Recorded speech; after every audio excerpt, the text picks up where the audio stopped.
Welcome, friends. Today's topic is, when God created Adam, did he know that Adam would sin? Loaded question.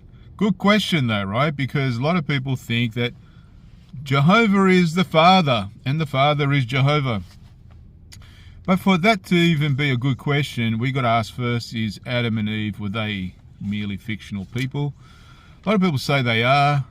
Of course, a lot of atheists would say that, but the reality is, in my opinion, the New Testament writers, including Jesus, quote from the book of Genesis. For me, because they're quoting from the past, they're trying to make an absolute point to a nation of people that have historical evidence to show one thing or another, that this is true. And for them to make their case stick, they have to use something of concrete that makes sense, not something that's fictional. For example, let's have a look at, you can read Romans chapter 5 verses 12 to 21 while it's in my head. Paul makes this point when he's talking to those in Athens. He says, God made out of one man every nation of men to dwell upon the entire surface of the earth. That's Acts 17:26. Jude makes this point, the seventh one in line from Adam, Enoch, prophesied. And Luke 3:23-28, Jesus himself, when he commenced his work, was about 30 years old, being the son of David, son of Abraham, son of Adam. David and Abraham, of course, are real and well-known historical people, so is it reasonable then to conclude that Adam was a real person? Of course, you could say that. So Jesus obviously used the account, the apostles use it, Paul uses it in Romans and in Corinthians, talking about the last Adam being Christ, making that comparison. Question: when God created Adam and Eve, did he know that Adam would sin and Eve would then follow suit? Here's the tricky part of that. There are two accounts. We know that there's Genesis chapter 1 verses 1, from chapter 1 to chapter 2 verses 1 to 3 is one account, the creation account. And then Genesis chapter 2 verse 4 onwards, we're introduced to Yahweh as the God and the maker of man. So that's why the question is asked, when God created Adam, did he know that Adam would sin? Now, the way people usually tackle this one and say, of course God wouldn't do that. Why? Because they go to Genesis chapter 1, where the Father, I believe, that's the Father's handiwork, and we are told that there is man and woman there, and this command was given to them from this command was given, be fruitful, in Genesis 1:28, be fruitful and become many, fill the earth and subdue it, and have in subjection the fish of the sea and the flying creatures of the heavens and every living creature that is moving upon the earth. Beautiful. What have they got? Everything. Dominion, power, a wonderful job. Subdue the earth, right? But they also have this wonderful, simple goal or purpose to fill the earth and make something of this place. Let's see what you can do, guys. There's no limitations. There's no threat of death. Then you get to Genesis chapter 2. Remember, this is the second telling of the account. This is where Yahweh comes in Genesis chapter 2 verse 4. YHWH. And then we're told in Genesis chapter 2 verse 16, verse 17, this prohibition: from every tree of the garden you may eat. Now we're at a stage where the garden is somehow complete. A garden is complete, not the whole world, just a garden, right? Small surface, and you got freedom to eat every tree except for this one tree. This one tree you can't touch. Okay, fair enough. However, what's put upon their neck is a death penalty. It says there, if you do eat from it, the day you eat from it, you will die. Now, anyone that's ever looked at this account realizes that, one, when they did eat from this tree, they didn't die that day. There's all sorts of reasons I'll give for reasons why, but they did not die that very day. That's the fact. Yes, they grew in awareness of sin, of good and evil, but they didn't die. They could have still kept living, in fact, if Yahweh allowed them to eat from the tree of life. But he forbid that by placing a cherub with a flaming sword guarding that tree day and night. So here's what the question people would ask about trying to explain this. This is how they would get you to reason on this. This is a question, couple of questions. Would you encourage your children to undertake a project with a marvelous future, knowing from the start that it was doomed to failure? Would you do that, guys? You tell me. Would you warn them of harm while knowing that you have planned everything so that they were sure to come to grief? Would you? Is it reasonable then to attribute such to God? You see, those questions are interesting because, one, I know for myself, I encourage my daughters to try whatever they want to try as they get older. And it's okay if you fail, right? You may get hurt, but it's okay. Dad's not going to kill you if you fail. Dad will embrace you instead.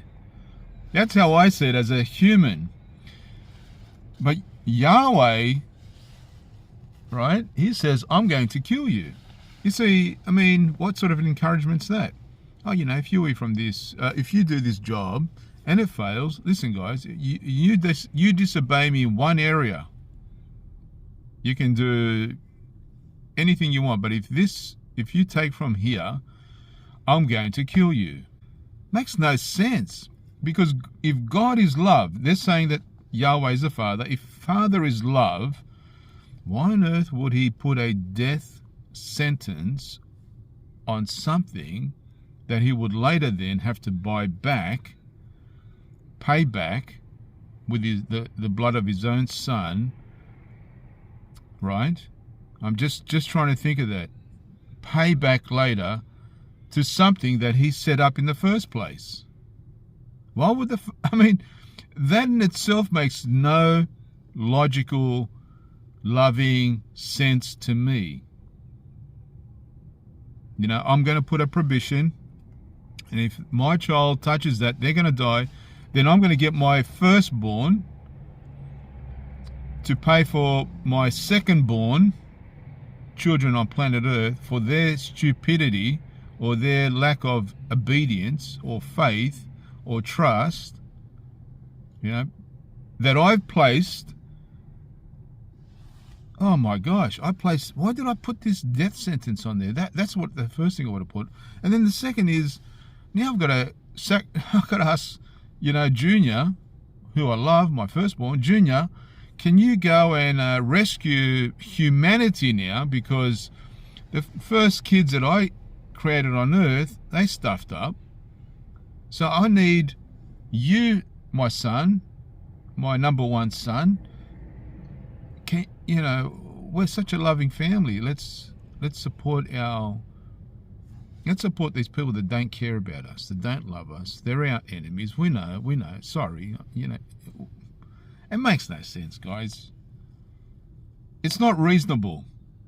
There is two different gods, in my opinion. This is why Jesus said in Matthew 7:11, if you, although being wicked, bad as you are, know how to give good gifts to your children, how much more so will your Father, now it doesn't use Yahweh, how much more will your Father who is in heavens give good things to those asking him? Right? Now here's an interesting point that is made. If God foreordained and foreknew Adam's sin, whether he foreordained or foreknew Adam's sin or not is irrelevant. But here's the interesting thought. And all that would result from this, it would mean that by creating Adam, God deliberately set in motion all the wickedness committed in human history. He would be the source of all the wars, the crime, the immorality, the oppression, the lying, hypocrisy, and the disease. That's something to ponder over, because that shows us, see, what we have in front of us is this. We have we can now, I just want you to think about this. We can now hold up 2 test cases, right? From the time of Adam until Christ, we can look back and see what type of world that was. And then we see Jesus come on the world, right? Scene. So we can look back, look at all the evidence and say, okay, under this rulership, that Yahweh was the ruler, Nebuchadnezzar confirmed this, Pharaoh was made to know this, right? That he was the supreme. He's the lawgiver, the judge. Isaiah says so. Moses says so. And then we have Jesus come on planet Earth, and we have a couple of years of his ministry, right? His ministry, and he is, when you look at his works, he says, don't believe me, guys. People saying I'm the Son of God, and he says to the religious leaders who were about to stone him because of blasphemy, according to them, and he said, listen, cool, no problem. If you don't believe me, he says, believe the works. And those works are from my Father. Believe the works. Okay, let's do that.